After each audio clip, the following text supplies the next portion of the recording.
Hi everyone, welcome to Nightmare Realm. Today we're going to talk about a big subject. I think there's a lot of misconception around it. I'm going to actually do a demo of it, a 30-minute demo, so you can really get the feel for it. Now, what is this subject? What is the thing that people often have a misconception about?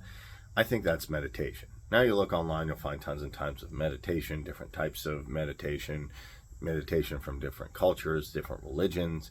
But a lot of people think meditation has to be like this. Like you just have to sit there and, think about nothing and in a pose or doing something like that. Now, traditionally, that's how meditation has looked, but I want to talk about a few misconceptions of meditation.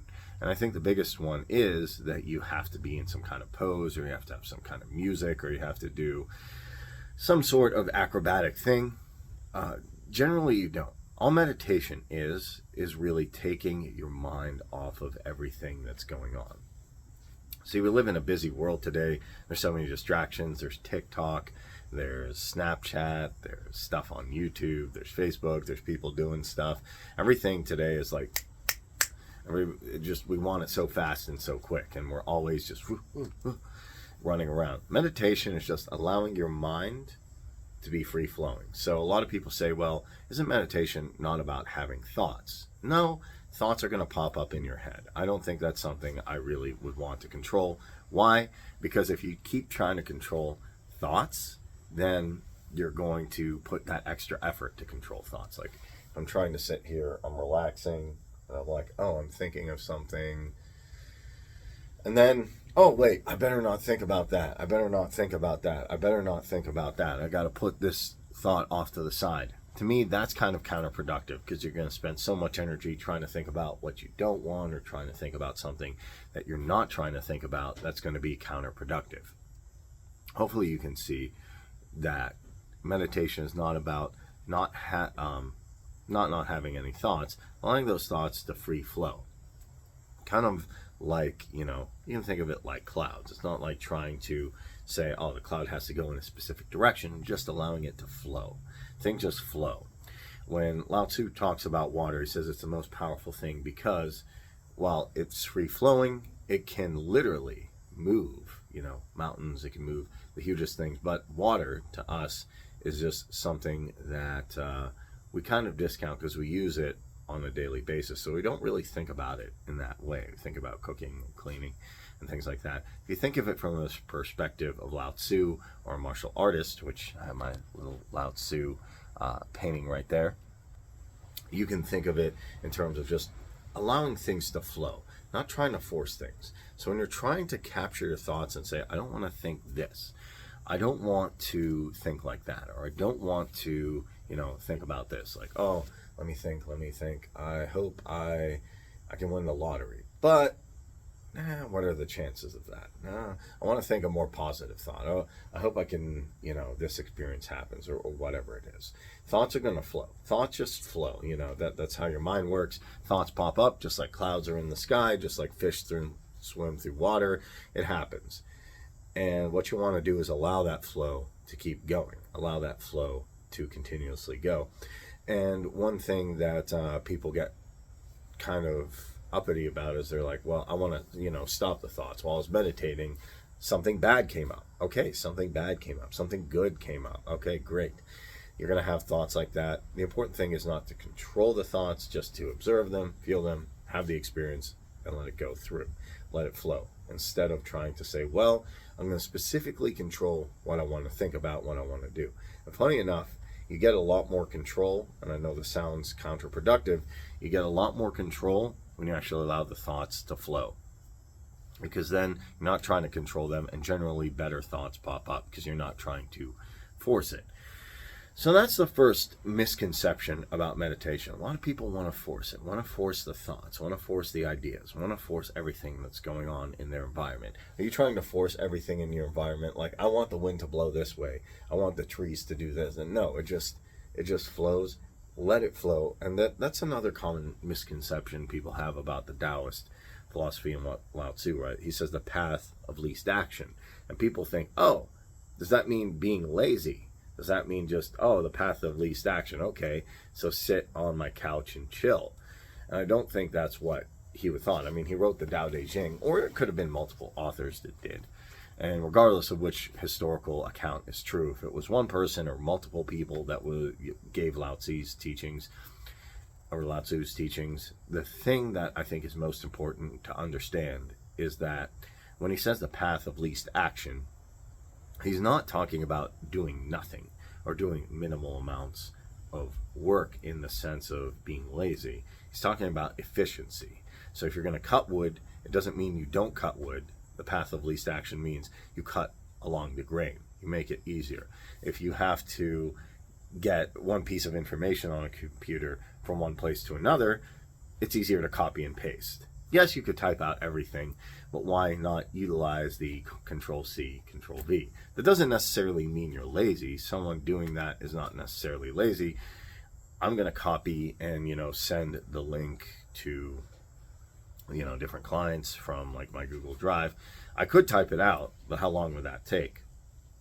So hopefully that kind of gives you an idea of, the misconception in Taoism, and also probably the most popular misconception in meditation. Alan Watts really expounds upon this. It's not about not trying to have thoughts, it's about letting those thoughts free flow. And then you can start to see where it's really coming from. Now, another misconception about meditation, I think a lot of people have this, is that if you meditate and you meditate all the time, then you're just super chill and you're kind of, I don't want to call it apathetic, but you're indifferent to a lot of different things that are going on around you. Now, as I say, you can still drink green tea and meditate and get frustrated or have a bad day or things like that. It's not just all, I've reached a specific point of enlightenment, or I never get mad, or, I'm the guru that sits on top of the stereotypical mountaintop and I'm happy all the time. And actually, sometimes meditation helps reveal a lot of sometimes negative things that are going on within our conscious and subconscious mind. And what that does sometimes is allow us to take action to do it. So it's not necessarily about saying, I'm going to be different, I'm not going to take any action, I'm just going to meditate here and allow things to happen. Sometimes it gives it some time for introspection. Why is that? Because, as I said, you're not trying to prevent thoughts, you're allowing them to free flow. So maybe I'm meditating and I really think that I have a bad relationship with money or I have a health problem.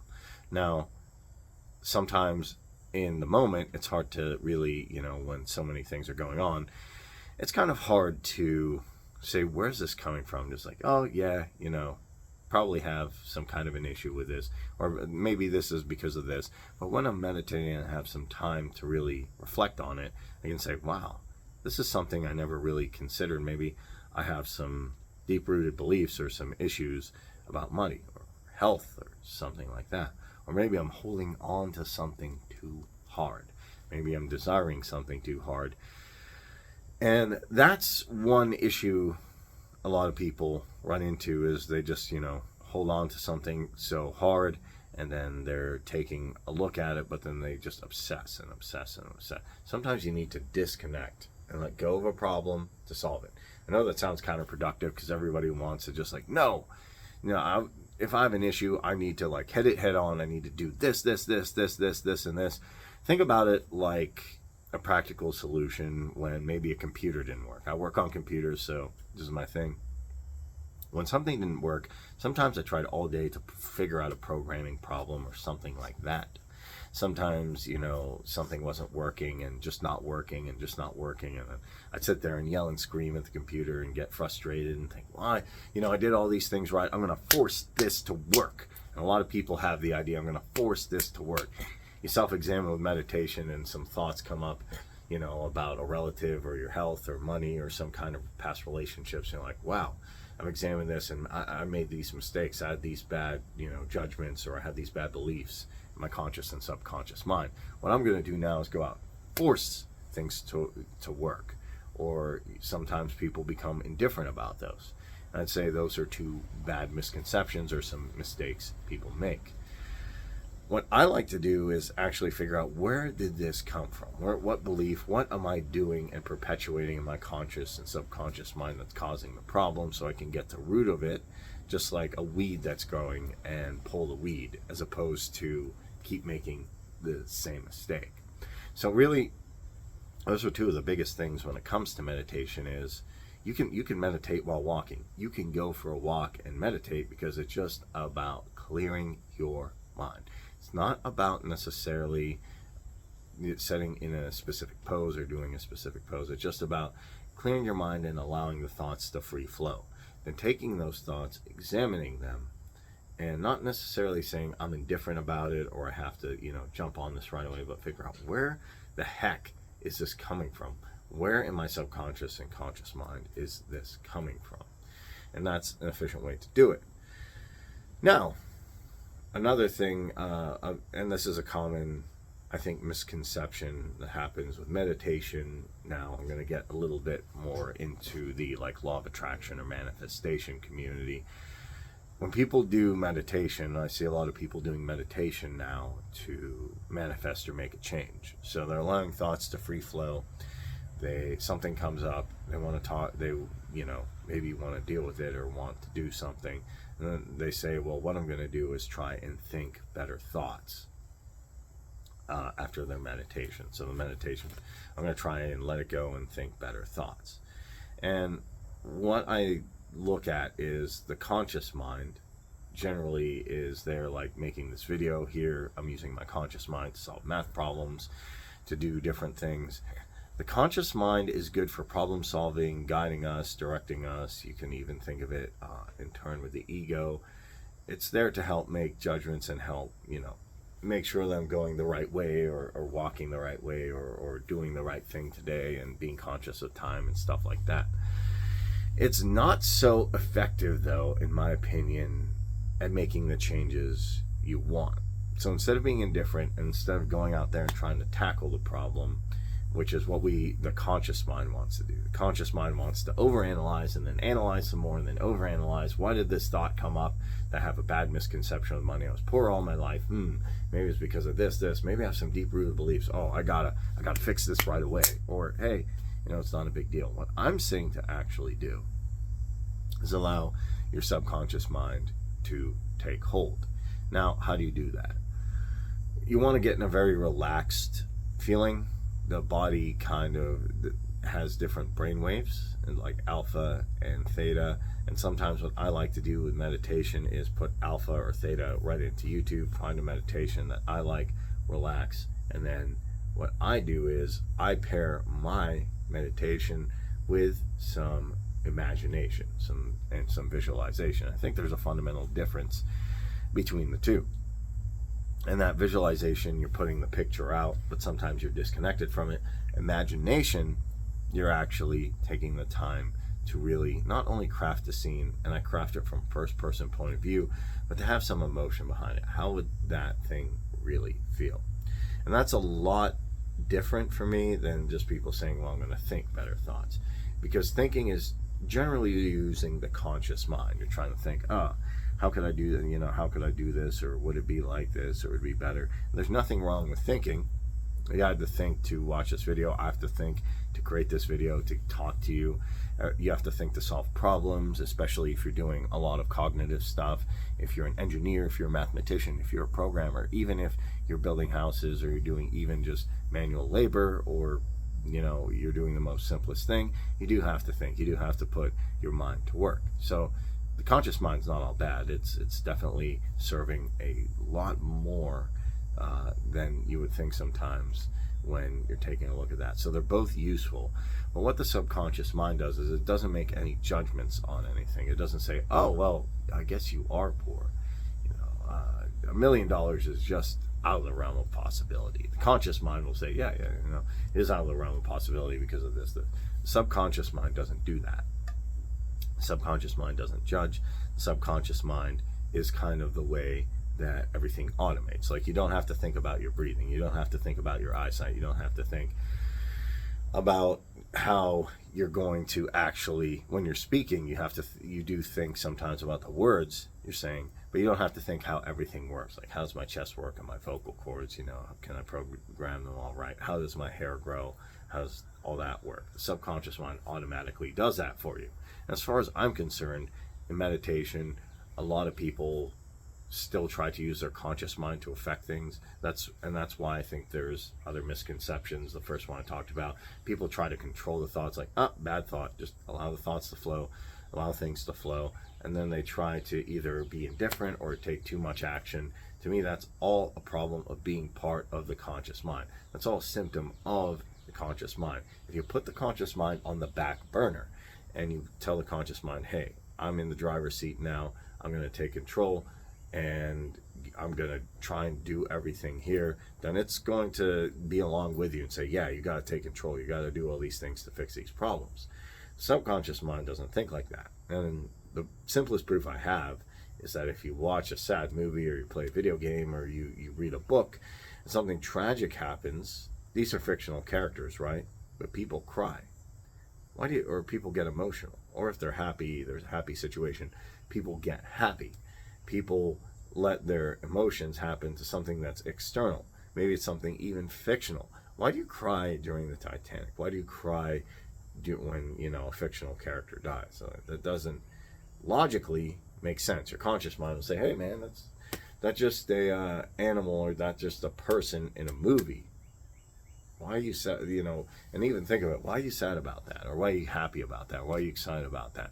Because we all consume some movies, some books, some media, where good and bad things happen. Why would you cry at the end of the Titanic? It happened. Yes, it did happen in history, but the movie itself is fictional, and that all the actors are fine.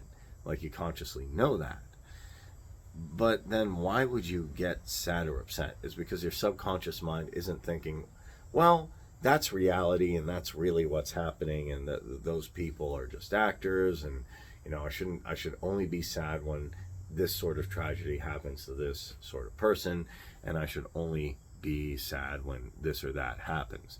Your subconscious mind is just going to say, wow, that's a really sad story between Romeo and Juliet. Romeo loved her and he risked everything, and they died together, and wow, that is so sad.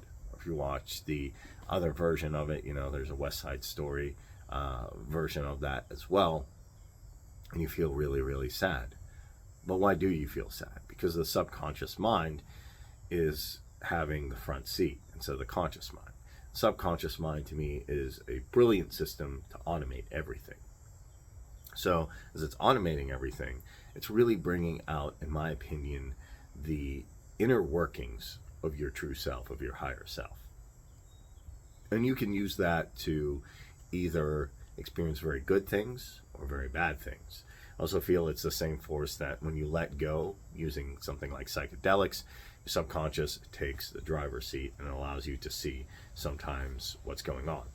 And the psychologist Jung has said, until you make the subconscious conscious, it will rule your life. It'll affect you and rule your life. And what he was really saying is, those things that are rooted in your subconscious, those beliefs and all those things, until you can make them conscious and deal with them in a way that you actually allow the subconscious to take hold, then it's going to be something that's going to have a repeating pattern in your life. Like if you say, oh, I'm bad with money, subconsciously, if right, but when you get to sleep and you wake up every day and say, oh, I'm terrible with money. Or if you get up when you get, oh, my health is terrible, or my relationships are terrible, you will create a cycle, through your meditation or through when you're not fully conscious, that these things will perpetuate. So meditation, what I really want to encourage people to do, however they do it, walking, sitting, standing, after you have your mind and you have the thoughts that are flowing, and that then when you decide, I'm going to take this action, I'm going to be indifferent, or I'm going to hit it head on, instead let the subconscious take the front seat by allowing the conscious. Don't try and control everything. And that kind of fits into why I'm saying don't try and control the thoughts. The conscious mind wants to control the thoughts. The conscious mind wants to take action and direct action or be indifferent. You want the subconscious mind to take hold while you're meditating. And to me, the deeper and deeper you get into the meditation, the more and more the conscious mind takes a backseat to the subconscious mind. As I said before, the conscious mind can differ from reality and fantasy. The subconscious mind cannot. And I think a good example of that is like the movies and the things we consume. Why do you feel sad when you hear a story, whether it's fictional or not fictional, about someone you may not know, have no relationship to, maybe you don't even like the character particularly, but then something bad or good happens to them and an emotion sparks up in you? That's the subconscious mind. Also, another example is you're watching this now. I'm assuming you're breathing, unless you're holding your breath for a very long time, and that's pretty amazing. You're not thinking about, oh, I have to breathe today. I have to, move my eyes. I have to have eyesight. You can move your eyes, but like you're not moving the rods and the retinas. I have to, think about how I'm going to move my hands today. Like you don't move the joints and think about moving the joints and ligaments. You just can kind of do it. Same thing with walking, same thing with everything. So much is automated with the subconscious mind. And the conscious mind to me is the manifestation of what's going on with the conscious mind. It's just kind of carrying it out. Like you could almost think of if you're in a warehouse and the person who's ordering everything is a subconscious mind, and then the conscious mind just opens the box. Okay, here's what we got. Here's what we got. As a result of the subconscious mind, we either get something good, like, oh, okay, wow, we got a bunch of gold, or we got a bunch of coal. And you're just opening up and saying, well, I guess that's just what we get, based on these factors. The subconscious mind, in my opinion, is doing the ordering. The conscious mind is just carrying it out and then trying to rationally justify it and analyze it. And through meditation, that's something you can actually change. You can change some of the contents of the subconscious mind through visualization or imagination. Visualization is visualizing something, in my opinion, creating it in the screen of space. Imagination is taking it one step further and adding that emotion to it and seeing that in first person point of view. And that creates kind of a movie type feel. Now, after you create that movie type feel, you hold the emotion for a while of what you want to feel. Would it be something good, something exciting, something that you're really going to love? And then you allow that scene to play out for a few seconds. Usually it's kind of, and then after that plays out, you just let it go, let that emotion go. And then, funny enough, you go about your day, and then who knows, maybe something amazing just pops up. And that's how you really use meditation to your advantage. And the misconception I think happens there is people are like, oh, okay, I meditated. Say you meditated, and then thoughts come up, and you try and control them, or you don't try and control them. Say I'm bad with money, so say, oh, I'm going to go out and try and get a better job. I'm going to go out and try and work 50 more hours. I'm going to do this, and this. Or just say, whatever, it doesn't matter. I meditated and this is what came up. You get rid of the misconception that A, you have to control your thoughts, B, that you have to take direct action or be indifferent, and C, that you have to use the conscious mind constantly to change everything. And really, meditation is just putting the conscious mind, to me, in the backseat, saying, hey, you've done good with all the analytic and rational stuff that I needed, but thank you for your service. I'm going to allow the subconscious mind to get to do more changes in my life. Just like you're allowing the subconscious mind now to help you breathe, to move your eyes, to move your fingers, to do whatever it is. Even though you think you're consciously doing it, which is kind of interesting. Nobody thinks about, oh, I have to breathe today. At least I don't think most people do, unless there's a particular health condition, and that's a different story. So that's some of the misconceptions about meditation, that it means having no thoughts at all or trying to control your thoughts. It just means allowing your thoughts to flow. It doesn't mean that even when those bad thoughts come up, you have to be indifferent or take direct action. You can observe them, see where they're going from, and then allow the conscious mind to take a back seat and allow the subconscious mind to really kind of get in the front seat. Once the subconscious mind is in the front seat, you can use the power of imagination, visualization, paired with an emotion, not just thinking about it, but really seeing your hand, seeing what's going on in front of you, using the imagination to change that circumstance. And that's quite a beautiful thing, that you can do all of this just with, without almost anything. That you can really change your reality simply by using the power of meditation, in my opinion, if you do it the correct way and you get all of the misconceptions out of the way. And that's how powerful it really is. So, with that being said, how do I do my meditations? And then we can do one. And I think this is going to be a lot of fun to do like a quick 20 or 30-minute meditation. So, here's what I like to do. Either in the morning or at night, usually right before bed. It's either right early in the morning after waking up, or if I'm right about to go to bed, I'm like super tired, I want to sleep and stuff like that. What I like to do is go ahead, get in a relaxed, state, and then what I'll do is just turn off all the lights, remove all the distractions I can. Don't have any pets around, don't have anyone who's gonna bug me. Like, you don't want to be trying to meditate and someone's like, what do you want? Because that's going to, bug you. So find a spot where no one's gonna bug you, where it's comfortable, not too cold, not too hot, like where you can relax. Find that one place in your house or outside or wherever it is that it's not too cold, not too hot, where you can actually relax. That's very important. That's very important. You don't want to have tons and tons of distractions. You don't want to have tons and tons of things coming up. It doesn't have to be perfectly quiet. Doesn't have to, but the quieter it is, it definitely does help. You don't want tons and tons of really, really loud noises or people, being loud or things clanging. You want a nice, comfortable, quiet place. And I know a lot of people say, well, that's kind of common sense, but then they struggle with that and they talk to me about that, and I just say, look, find a comfortable, quiet place where you can just sit and relax and be alone with yourself. You don't have to do like tons and tons of crazy stuff.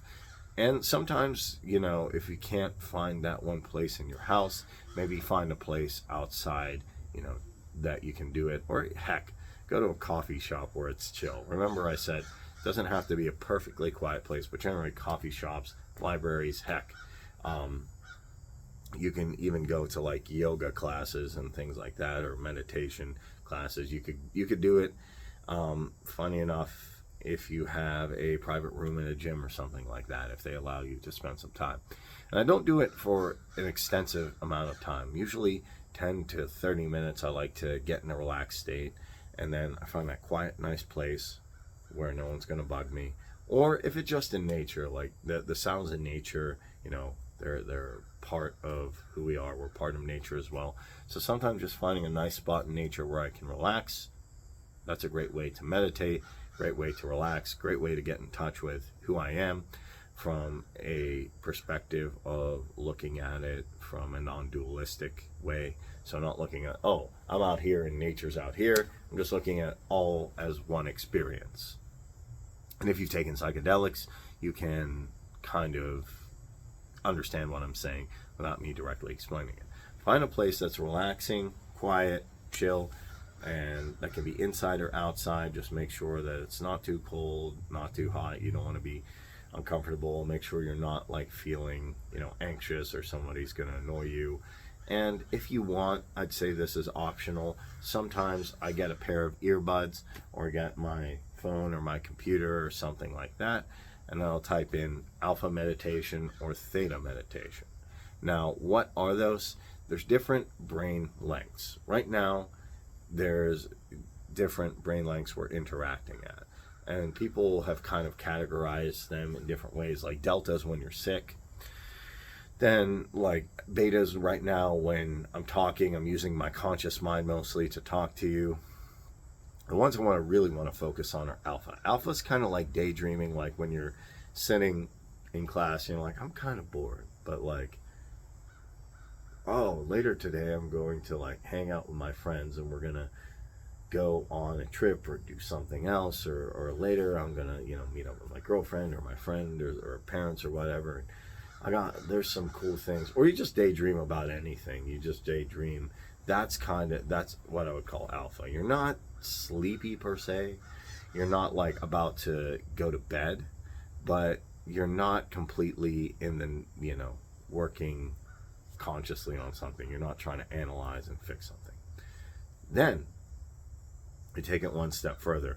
Right before you're about to go to sleep, this is a pretty like critical part in between daydreaming, being asleep, and being just on the edge of that. That's what we call theta. That's really an ideal state because the conscious mind is not going to do anything. Your conscious mind then is just like completely in the back seat with alpha and theta. And I'd even say alpha, it's a little bit in the back seat because even when you're daydreaming, sometimes you can be like, well, that really wouldn't happen. But theta just you're almost on the brink of sleep. You're right about to go to sleep, and then you, boom, turn on some theta meditation, and then you relax, and you're almost about, and it should be the point where you're almost about to go to sleep is where the magic, in my opinion, really happens. Because then you really can't control your thoughts, you're just free flowing, and then you can have an awesome visualization or imagination session, and then, heck, if you fall asleep, that's fine even, but what you want to do is try and maintain that little period where you can meditate right before you're about to fall asleep. Right before you're about, it's kind of a key spot. Right before you're about to sleep, you bring up that thing that you want in first person point of view. And that's how powerful meditation really is. It's a huge tool I think a lot of people have utilized for a long time, whether it be Buddhist traditions, whether it be Hindu, whether it be Tibetan traditions, whether it be Mahayana or Theravada, whether it be meditations even in Western religions and different variants of them, in Christianity, Islam, Judaism. I think meditation is an extremely powerful tool, and I think it's a powerful tool to help put the conscious mind in the back seat for a while so it's not thinking constantly, so you can put the subconscious mind in the front seat and really allow those changes you want to happen in your life so the conscious mind can then experience them. And the funny thing is the conscious mind is going to rationally say, wow, this happened because of this. I got this job because there was just an opening. But really the subconscious mind helped open that up.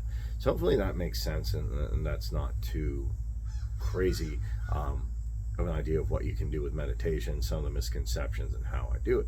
So with that being said, we have a little bit of time I just want to spend meditating. Now, I'm going to meditate in a couple different ways. I'm going to do a little session where I'm sitting. Then I'm also going to take this and I'll be walking for a little bit. Remember, you can do meditation just by allowing your thoughts to flow and not being like, oh my God, I got to do this, and this. Just allowing your thoughts to flow, being relaxed. Now, if you're going to do alpha or theta meditation, I do recommend sitting or lying down, but let's just do a nice little meditation session right here where we're going to relax, and I'll do a guided one. I will just talk you guys through it, so hopefully this helps. So with all that being said, I'm going to put my conscious mind in the back seat and just relax. Let's take some deep breaths.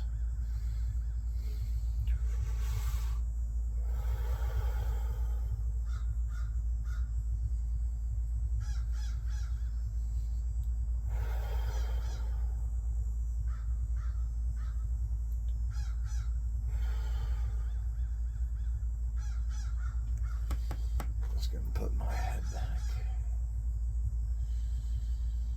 Taking more deep breaths.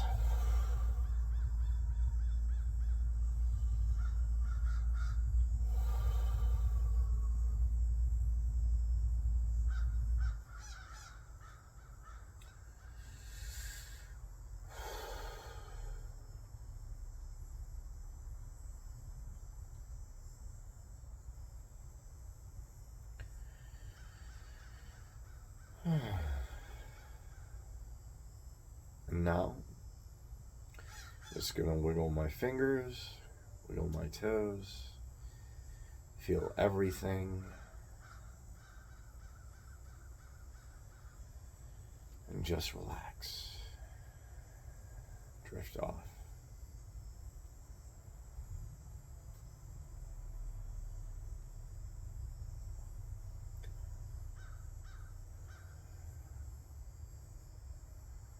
As I'm drifting off, I'm aware of everything around me, and I'm just allowing things to be for a moment. Just allowing things to flow.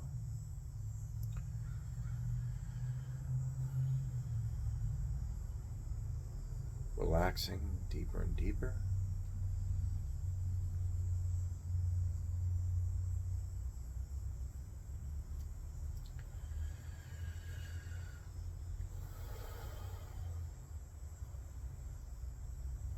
And feeling the environment around me. And just relaxing deeper and deeper.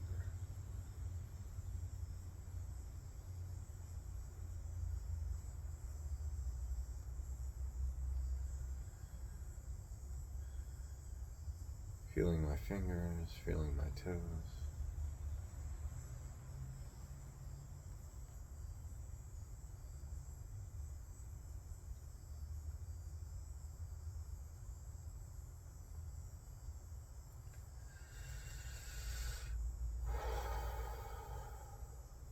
Taking more deep breaths.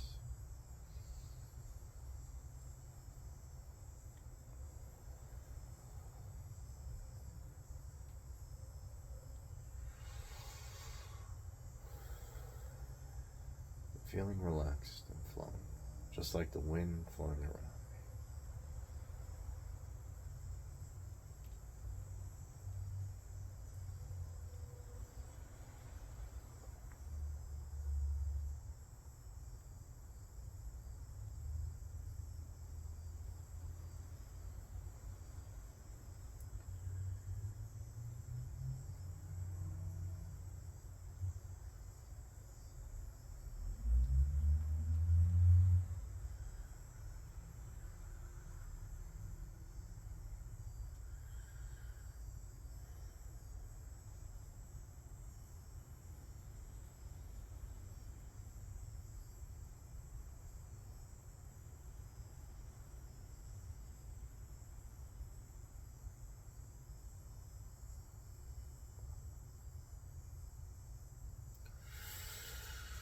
More deep breaths.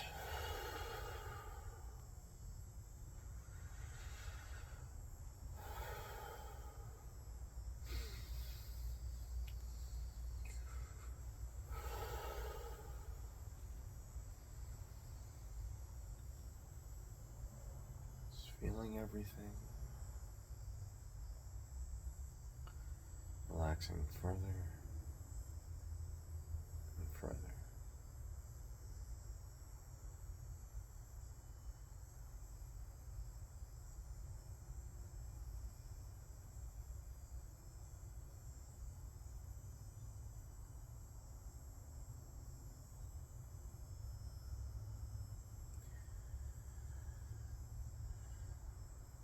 The further I relax, more in touch with everything I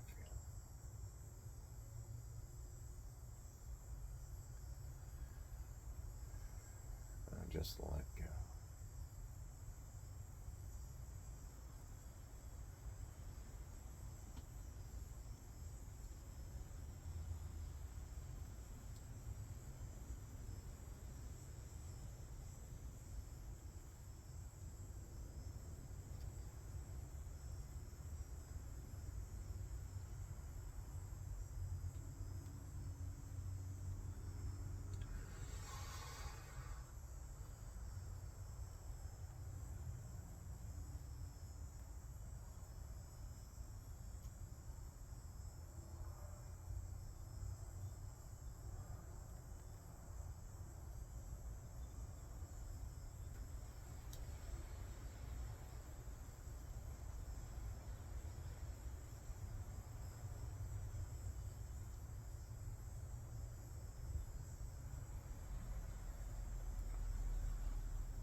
More deep breaths. Relax further and further. Just allow yourself to let go.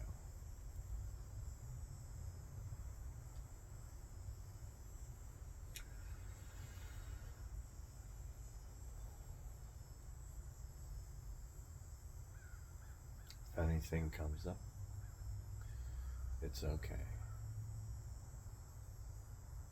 Just let it be. Let it flow.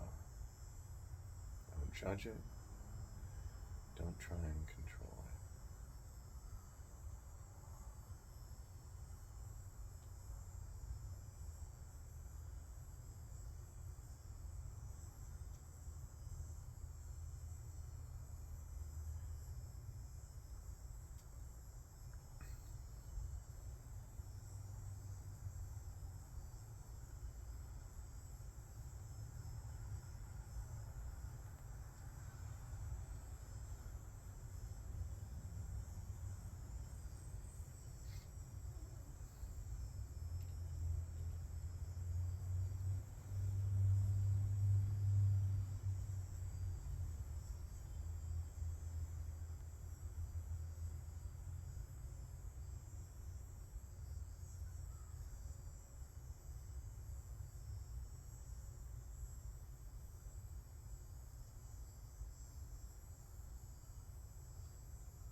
More deep breaths.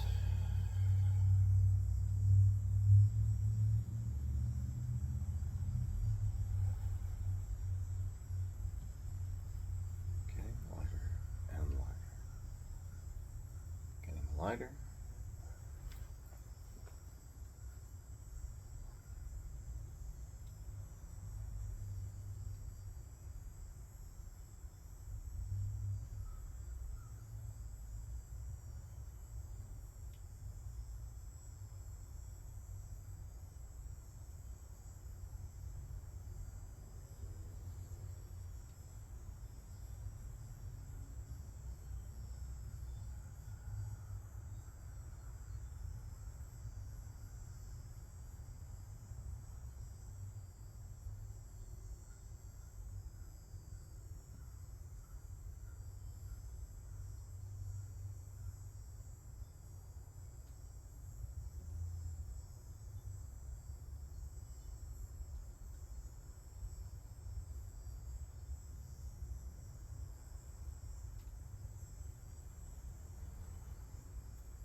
And some more breaths.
everything.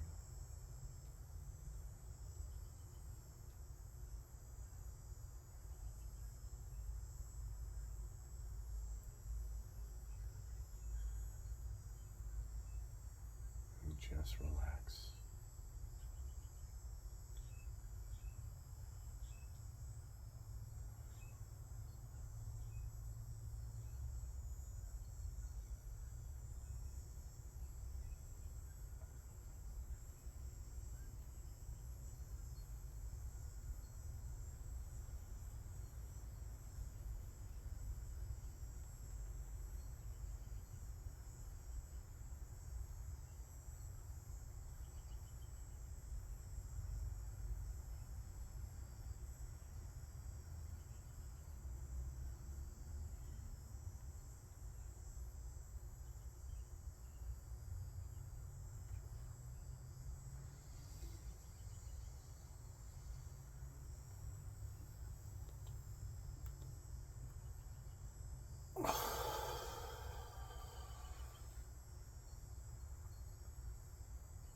All right. So how did that feel? And the nice thing is, the more and more you meditate, the more and more you relax, the easier it's to get in a relaxed state, and it's easier to just kind of kick back and get in that relaxed state. And then when you're done, snap out of it and get right back to it. And really, you just want to focus on breathing for a little bit. And then once you get into a really relaxed state, just take some nice deep breath. It helps kind of relax yourself so you're not like this all the time. You're not trying to like, oh, I got to control these thoughts. I got to control this. I have an appointment at noon. Oh my God, I got to run. You just let go. Be a human being for a while, not a human doing. We're always doing. I have this. I have an appointment here. I gotta, walk my dog. I gotta go to work. I got, 10 meetings. I got 70 things to do. Oh my God, how can I ever get it done? And the biggest killer really is stress. So keep that in mind. Just being stressed out. And then half of the time, what were you stressed out about? Like, we're always stressed out about something. We're always worrying about something. How many times, and I really want you to ask yourself this, whether you're meditating consistently or not, how many times are the things you worried about actually, taking place in anywhere other than your mind? Sure, that some bad things do happen. I'm not discounting that. I'm not saying it's all anyone's fault either. But how many things have you worried about that didn't come to fruition? Sometimes that's why meditation's useful. We can kind of, not worry, not freak out. And also, here's a nice thing about meditation. You can also do it while you're walking.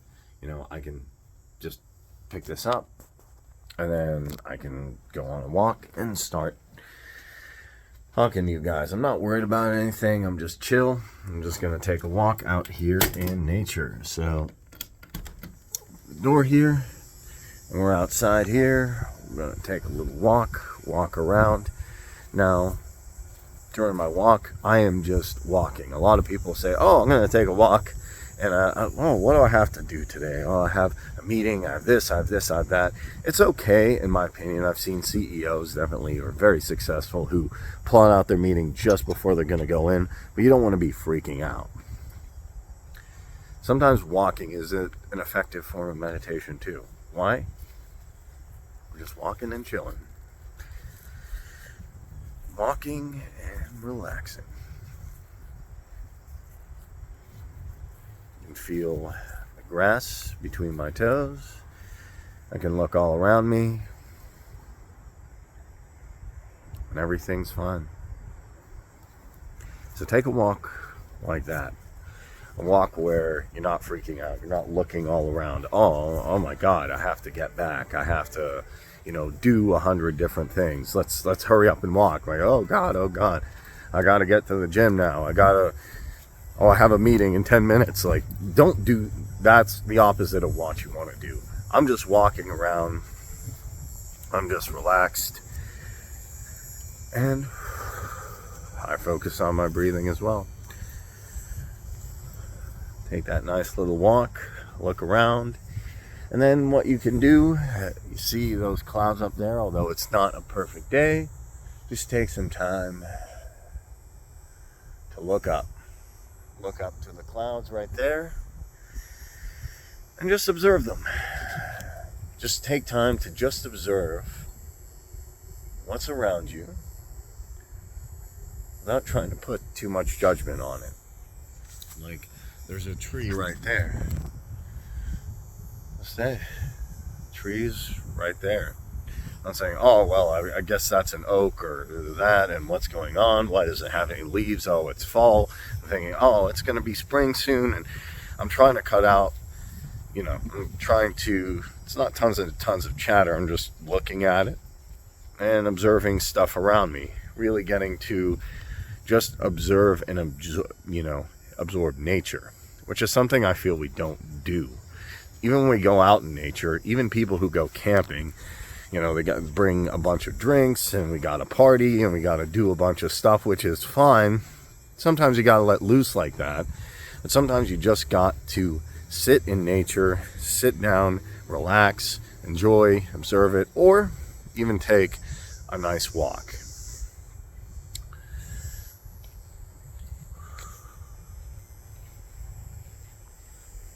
And check out what's going on. And get that healing experience from being outside in nature. And another added bonus I like to do, sometimes walk barefoot on the earth. We don't do this nearly enough. I'm not saying shoes are bad. You don't want to, step on a piece of glass, or you don't want to step on something sharp and have a bad day. But if you're out in a nice grassy area, or an area you can walk barefoot, take the time to earth and, walk barefoot. That's something we don't do nearly enough. Take the time to observe, just check out the trees. Say, wow, this is an amazing experience. Life itself. That's really when you get into, oh, wow, life. Because a lot of times we don't think about life as an amazing experience. We don't think of it even as an experience sometimes. Sometimes we're just focused on, I have to do this, I have to do that. I have to run around. Just enjoy the experience that is life. Enjoy the experience that is nature. And enjoy the experience that is just existence. Sometimes looking up to the clouds, looking up to the tree, looking at something, staring at it, and just being one with the experience has such a profound effect when you're walking and getting to the marvel, the beauty that is life and existence. And the more you're grateful for that, which gratitude's a superpower, the more things that will open up. So that was our little walking meditation while talking to you.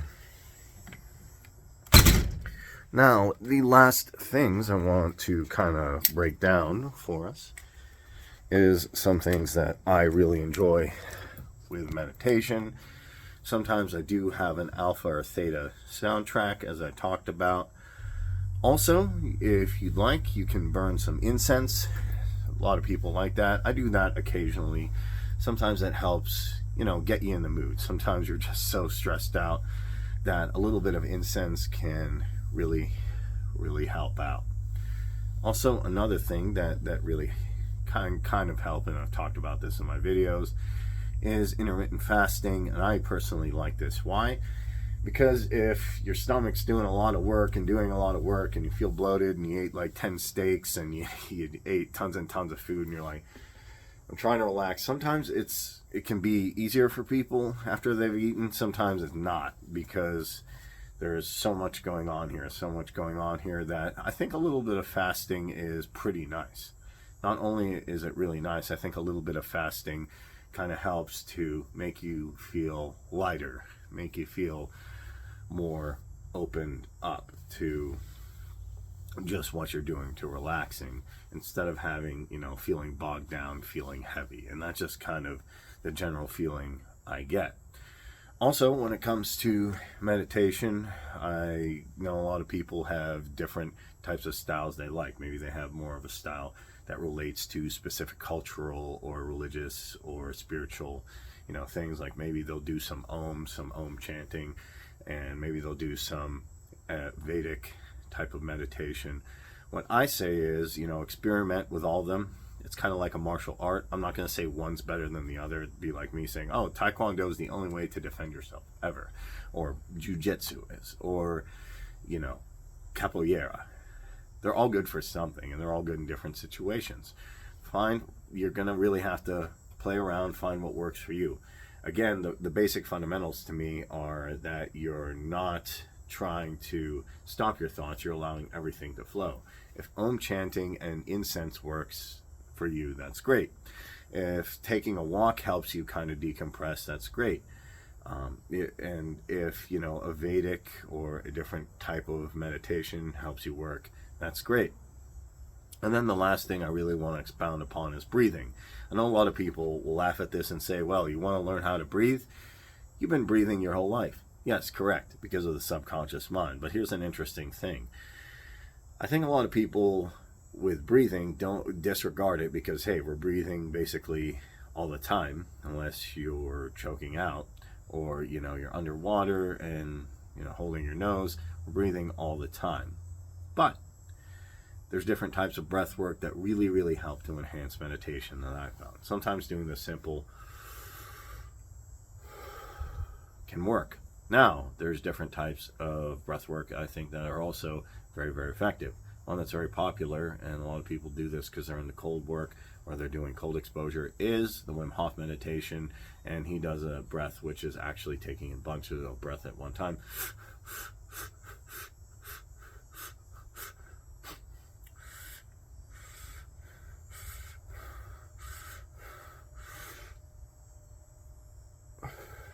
And it's almost a way of taking breaths in